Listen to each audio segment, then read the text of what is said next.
If in triangle ABC, एक triangle है मेरे पास एबीसी, ए बी सी, ठीक है, ए बी इक्वल टू 6 है and D E is parallel to B C, B C के parallel एक लाइन है जिसका नाम है D E, such that A E is 1/4 of A C, A E is 1/4 of A सी।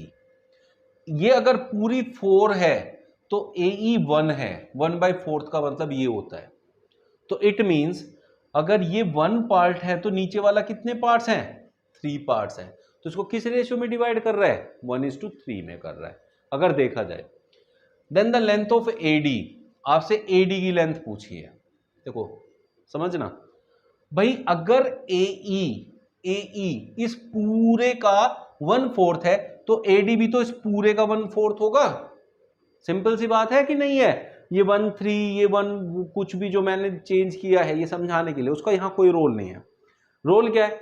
अगर ये line इस पूरे का 1/4 है तो ये अगर पूछा है तो ये भी पूरे का 1/4 होगा, और पूरा है 6 तो इसका 1/4 होगा कौन? एडी। एडी क्या हो जाएगा इसका? 1/4, दैट इज 1.5। डिवाइड करके आया तो ऑप्शन सी आपका करेक्ट आंसर हो गया। समझ में आ रहा है? ठीक है ना। अब एक चीज और समझो, अगर 1:3 समझाया है तो 1:3 का भी तो कोई रोल होगा ना। तो ये 3 पार्ट्स है और ये 4 एक पार्ट है, तो ये 1 पार्ट है, ये 3 पार्ट्स हैं, और 3 + 1 4 पार्ट्स मिलके कितना इक्वल है? 6 के। तो 1 पार्ट मुझे चाहिए क्योंकि यहाँ 1 पार्ट है, 1 पार्ट है तो 4 से डिवाइड कर दो, 6/4 दैट इज 1.5। अगर मेरे को ये चाहिए होता तो मेरे को 3 पार्ट्स चाहिए होते, तो फिर इसका 3 टाइम्स हो जाता। सिंपल सा लॉजिक है, समझ गए? तो ऐसे कर लो या वैसे कर लो, जैसे आपको ज्यादा आसान लगे। In figure if AD by DC, देखो AD by DC, अब ये जरूरी नहीं होता कि ऊपर से नीचे का रेशियो दे, नीचे से ऊपर का भी तो रेशियो दे सकता है। दे सकता है कि नहीं दे सकता है? तो वही उसने दिए, AD by DC equals to BE by EC, BE by EC। ये किसको बताता है? Converse of BPT. Converse of BPT क्या कहता है कि अगर जो इनका रेशियो है वो प्रोपोर्शनल है तो ये साइड इस साइड के पैरेलल हो जाएगी, तो DE is parallel to AB। उसने कहा angle CDE, angle CDE, this angle is equal to angle CED, CED इसके इक्वल होगा। अगर ये एंगल इस एंगल के इक्वल है और ये लाइन इस लाइन के पैरेलल है तो बच्चों ये एंगल तो इसके इक्वल हो गया बाय कोरोस्पोंडिंग। अगर ये x है तो ये भी x है, और ये कोरोस्पोंडिंग है तो ये भी x है, और ये इसका कोरोस्पोंडिंग है तो ये भी x है, क्योंकि ये पैरेलल है। समझ में आ रहा है? Then BC is equal to AC। अब उसने कहा BC is equal to AC होगा? हाँ होगा, फर्स्ट वाला ऑप्शन ही हो गया, क्योंकि ये दोनों एंगल आपस में इक्वल हो गए, और जब दो एंगल किसी भी ट्राइंगल के इक्वल होते तो वो क्या होता है? आइसोस्केलस होता है। और जिस ये दोनों एंगल इक्वल है ना, तो इनके साथ में लगने वाली लाइन भी आपस में इक्वल होंगी, तो BC is equal to AC। कोई प्रॉब्लम है? ठीक है ना। In given figure DE is parallel, DE is parallel to BC, तो बीपीटी थ्योरम हम यहां अप्लाई कर सकते हैं। ठीक है ना। AD upon DB, AD upon DB का रेशियो दिया है 2/3। अगर यहां 2 पार्ट्स है तो यहां 3 पार्ट्स है, टोटल कितने पार्ट्स हो गए देखा जाए तो? 5 पार्ट्स।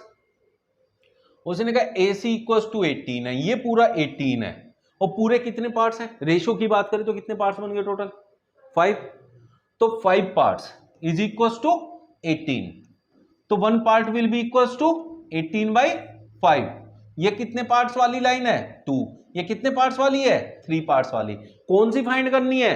AE फाइंड करनी है, तो 2 पार्ट्स फाइंड करने हैं। 1 पार्ट इज 18/5, तो 2 parts is twice of this. ठीक है, तो इट विल बी 36/5, 7.2।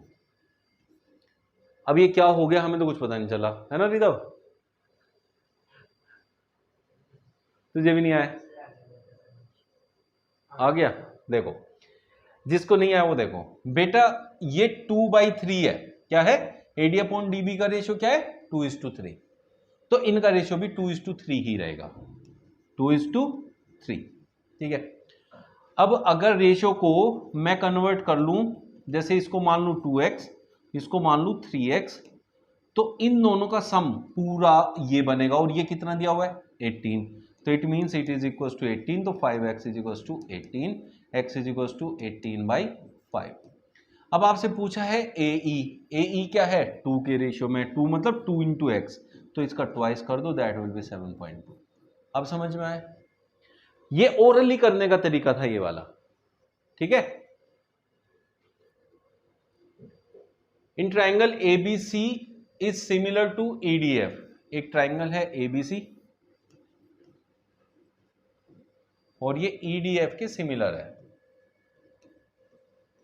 चलिए, and triangle ABC is not similar to DEF, ABC जो है DEF के सिमिलर नहीं है, दिख रहा है वो तो नहीं है, हमने उसी अकॉर्डिंग बनाया भी है कॉरस्पॉन्डिंग।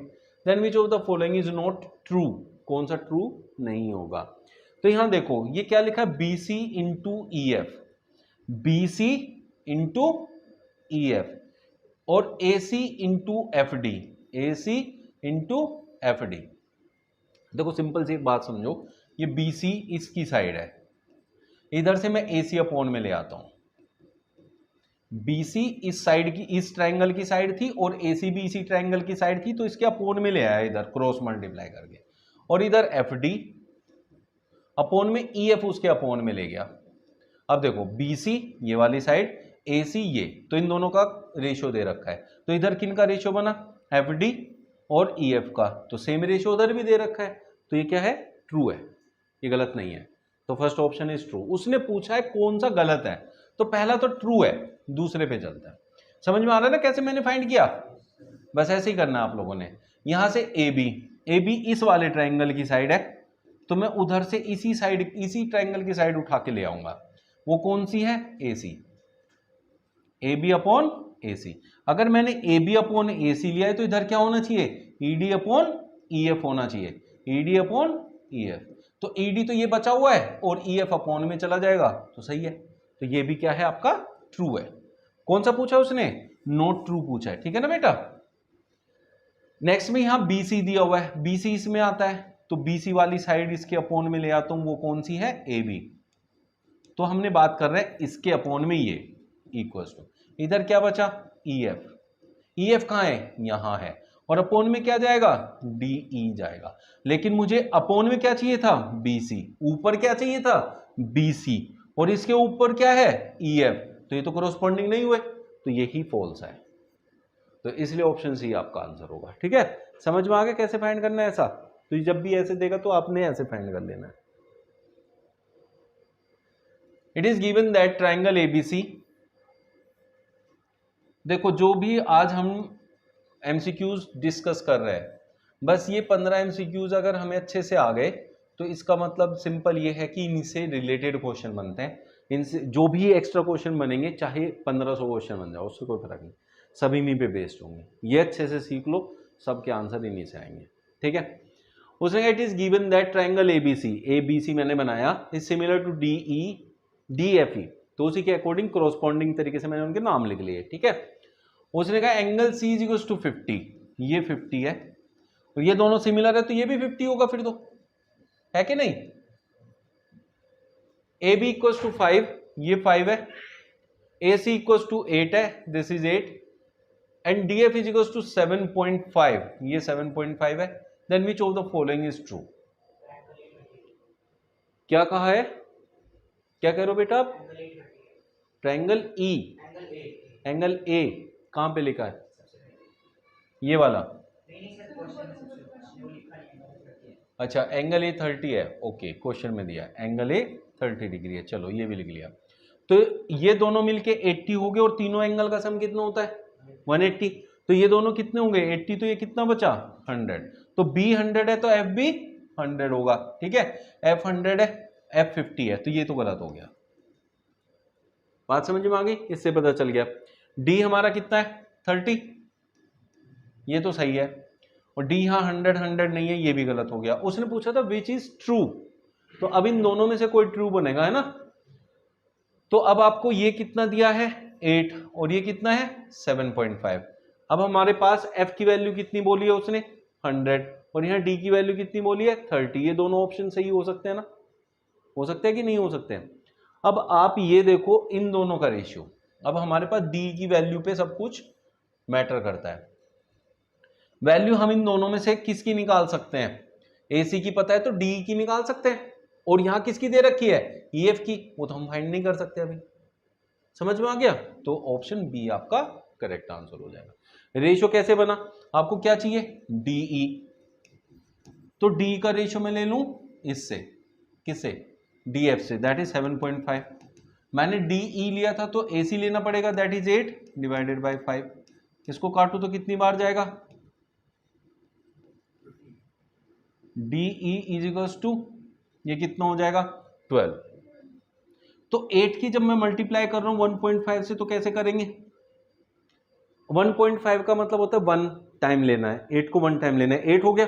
0.5 का मतलब है 8 का हाफ लेना है, 8 का हाफ कितना होता है 4, ऐड कर दो 8 और 4 12, तो आंसर हो गया 12। समझ में आ गया, तो ऐसे करना है। D and E are respectively the points on the side AB and AC of triangle ABC। एक ABC बना लिया, ठीक है। D and E are the points on AB and AC पे दो पॉइंट है D and E, such that AD is equals to 2, ये 2 दे रखा है बेटा, BD is equals to 3, ये 3 दे रखा है, BC 7.5 दे रखा है, and D is parallel to BC। चलिए बिल्कुल सही बात है। अब आपसे DE की लेंथ पूछी है कितनी होगी, D की लेंथ पूछी है, कौन बताएगा कैसे निकालेंगे,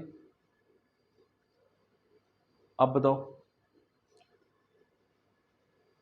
नहीं पता, देखो अब सुनो, ये लाइन इस लाइन के सिमिलर है, वो पैरेलल है, तो ये एंगल इस एंगल के इक्वल होगा कॉरस्पॉन्डिंग एंगल, और ये एंगल इस एंगल के इक्वल होगा कॉरस्पॉन्डिंग एंगल, तो ये दोनों ट्राइंगल सिमिलर हो गए आपस में। कौन से दो ट्राइंगल, कौन से दो ट्राइंगल बेटा, ये वाला और ये पूरा बड़े वाला, ठीक है, समझ में आई ये बात, ये वाला।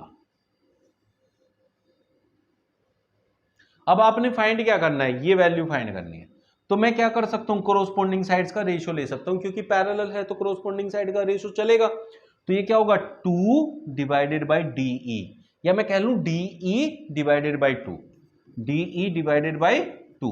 इसकी ये वाली साइड ली अपॉन में ये ली, तो इस बड़े वाले में भी क्या करूंगा, बड़े वाले में भी क्या करना है बेटा मुझे, AB अपॉन AC। देखो अब मैंने यहां DE ली, पहले ये ली अपॉन में ये लिया, तो इसमें भी ये लेना पड़ेगा पहले 7.5 डिवाइडेड बाय, फिर ये टोटल लेना पड़ेगा इधर की साइड, इधर की साइड कितनी है 5 है, तो इसको डिवाइड करो, इधर उल्ट मल्टीप्लाई होगा, तो DE is equals to 1.5 to 3, तो आंसर क्या आएगा 3।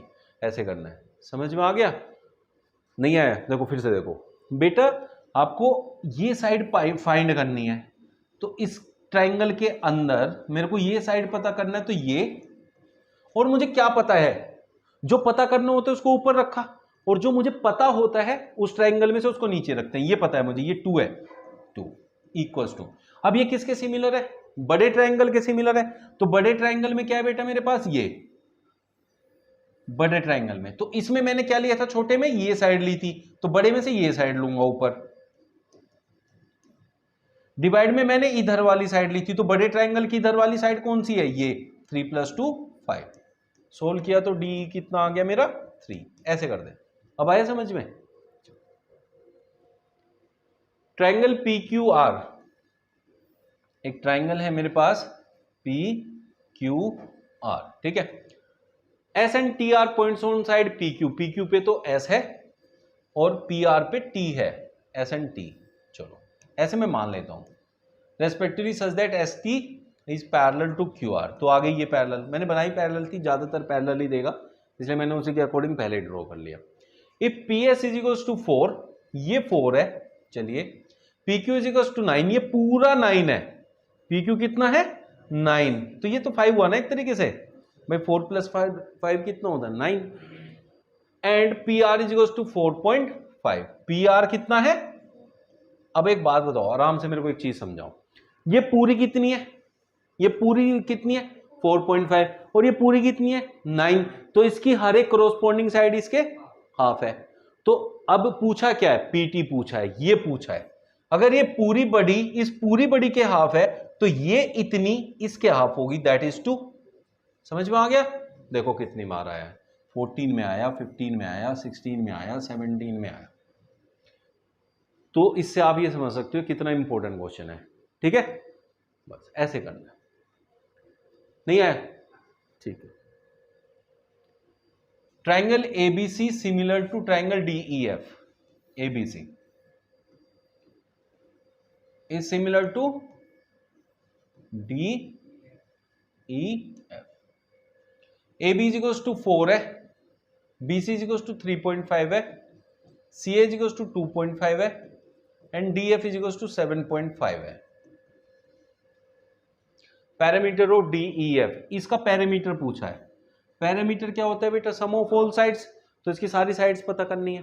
अब मेरी बात को समझना आराम से, ये बताओ ये साइड कितनी है और ये कितनी है? इसके थ्राइस है ये वाली साइड, इसके थ्राइस है ये वाली साइड, तो इसका पैरामीटर इसके थ्राइस होगा, इसके पैरामीटर के थ्राइस होगा। देखो दो तरीके हैं, या तो इसकी सारी साइड फाइंड कर लो और सबको क्या कर दो, ऐड कर दो, वो क्या होता है पैरामीटर। लेकिन पहले फाइंड करनी और फिर ऐड करना। उससे बढ़िया क्या है, जो पता है उनको ऐड करके उसका थ्राइस कर दो, उसका पैरामीटर आ जाएगा। तो ये कितना है? 3 2 5 1 6 4 10 और उसका 3 टाइम्स कर दूंगा तो 30, इसका पैरामीटर आ जाएगा। तो ऑप्शन डी। तो मुझे पैरामीटर इसका फाइंड नहीं करना है, पैरामीटर इसी का फाइंड करना है, बस जितना टाइम्स है फिर उसका उतना टाइम्स कर देना है, हो गया पैरामीटर। समझ में आ गया? अब सर निकालना पैरामीटर था, आपने तो साइड के अकॉर्डिंग निकाला। बेटा साइड और पैरामीटर सेम रेशियो में रहते हैं। समझ में आ गया? क्योंकि जब साइड सारी सेम रेशियो में रहेंगी तो पैरामीटर तो साइड का सम होता है, तो ऑटोमेटिकली सेम रेशियो में आएगा। क्लियर हो गया? इन the given figure find value of x, x की वैल्यू फाइंड करनी है। अब यहां एक प्रॉब्लम है, वो क्या है?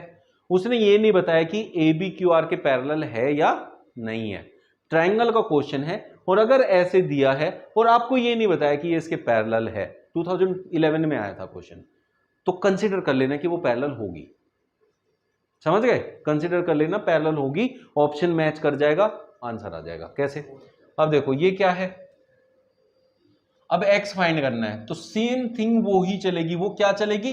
2 अपॉन में 2.4। अगर ये पैरेलल मान लेते हैं हम, तो ये दो पैरेलल है, तो ये दोनों, ये छोटा और ये पूरा बड़ा आपस में क्या हो जाएंगे? सिमिलर। पीछे सिखाया ना भाई, ये एंगल इसके इक्वल हो जाएगा कोरोस्पोंडिंग, ये इसके, और दो एंगल जब आपस में इक्वल होते हैं तो ट्राइंगल क्या होते हैं? आपस में सिमिलर। तो इसके अपॉन ये क्या लिखेंगे हम? 2 अपॉन में 2.4 इक्वल टू, यहां क्या लिखेंगे? x अपॉन में क्या लिखेंगे? इन दोनों का सम, क्योंकि फिर मुझे पूरी बड़ी साइड चाहिए। तो कितना होगा? 3 2 5 और 1 6। समझ में आया कि नहीं आया? इसको इधर ले आओ, 2 इंटू 6/24। ये पॉइंट हटा के मैं ऊपर ले जाऊंगा एक 0।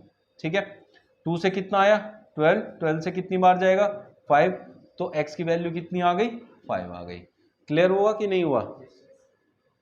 बेटा सुनो, आपको अभी एक ऐसा क्वेश्चन मैंने पहले भी सिखाया था वीर, अभी फिर से समझ लो। लेकिन देखो बेटा, अगर ये साइड इस साइड के पैरेलल है तो बीपीटी थ्योरम लगेगी, और बीपीटी थ्योरम ये कहती है कि अगर ये इसके पैरेलल है तो इनकी साइड्स आपस में सेम रेशियो में होगी। लेकिन किन की साइड बेटा? इस छोटे ट्राइंगल की और इस बड़े ट्राइंगल की।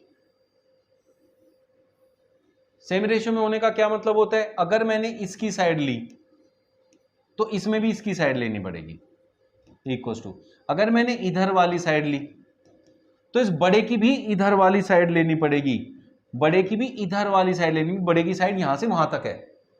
तो जब इन दोनों को ऐड करके मेरे को मिला तो कितना मिला? 3 2 5 और 1 6।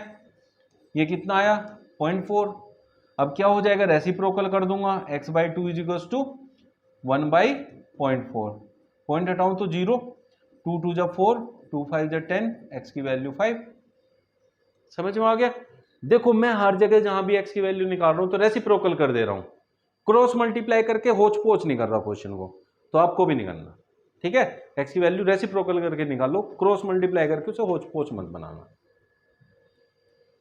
इन the given figure triangle ABC similar to triangle PQR. Finally इसमें को फिगर दे रखी, नहीं तो हर किसी में बनानी ही पड़ रही है ना। ये देखो 2012 में आया था। अब इसमें क्या कह रहा है, find the value of x. X कहां पर है, ये है। ये दोनों ट्रायंगल क्या है, आपस में सिमिलर है, ठीक है। ए बी सी ऐसे जा रहा है, पी क्यू आर। अब देखो याद, अब देखो यहां ध्यान से क्या, इसमें डायरेक्शन देखो ए बी सी, यहां से कैसे आ रही है डायरेक्शन, ऐसे ऐसे ऐसे बन रहा है, ठीक है, ऐसे ही बन रहा है ना, समझ में आ रहा है। और इसमें क्या है, पी क्यू आर है, पी क्यू और आर ऐसे जा रही है, इसकी डायरेक्शन ऐसे है, ठीक है। तो अब आपको क्या लेना है, आपको फाइंड करना है एक्स, तो ए बी के अपोन में पी क्यू लेना पड़ेगा। ए बी के अपोन में आपको क्या लेना पड़ेगा, पी क्यू। अब ए बी क्या है बेटा, ये है, और पी क्यू क्या है मेरा, ये है, ठीक है। चलो इक्वल्स टू, मैं यहां ले लूं बी सी, तो बी सी इधर लिया, ऐसे चला, मैं इधर से आके ऐसे चला, तो इधर से जाके मुझे ऐसे जाना पड़ेगा, ये यहां से नाम ले लो, यहां से मैंने बी सी लास्ट के दो लिए, तो यहां से क्यू आर लेना पड़ेगा, ठीक है। ऐसे आप जो भी सिमिलर करके यहां नाम दिया होता है उसमें से निकालोगे तो ज्यादा आसान भी रहेगा और एक्यूरेट भी रहेगा, कभी गलत नहीं आएगा। तो यहां से वैल्यू रखनी है बस। ए बी कितना है मेरा, ए बी है 6 बाई पी क्यू कितना है बेटा, पी क्यू इज 4.5 इक्वल्स टू बी सी कितना है बेटा 4 डिवाइडेड बाय ये कितना है, x है, ठीक है। मैं क्या करूं, इसका रेसिप्रोकल लूंगा पहले, तो 4.5 ऊपर 6 नीचे, इधर x ऊपर 4 नीचे, 2 2 जा 4, 2 3 जा 6, 3 से 1.5 और 2 टाइम्स होएगा तो 3 इक्वल्स टू x, जो कि ऑप्शन डी में मिलेगा। क्लियर हुआ। ऐसे करके आपने ना ये एमसीक्यू अटेम्प्ट करने भाई, 15 एमसीक्यू है बस, ये 15 एमसीक्यू कर लो। अब ये 15 एमसीक्यू के सारे देखो, सबके कॉन्सेप्ट थोड़े अलग अलग थे, तो इससे क्या पता चलता है कि सारे क्वेश्चन मतलब इन्हीं पे बेस्ड बन सकते हैं हम। तो ट्रायंगल में यही है और इन्हीं पे बेस्ड क्वेश्चन बनेंगे, ठीक है। मिलते हैं नए सेशन में नए क्वेश्चंस के साथ, जो कि होंगे कल।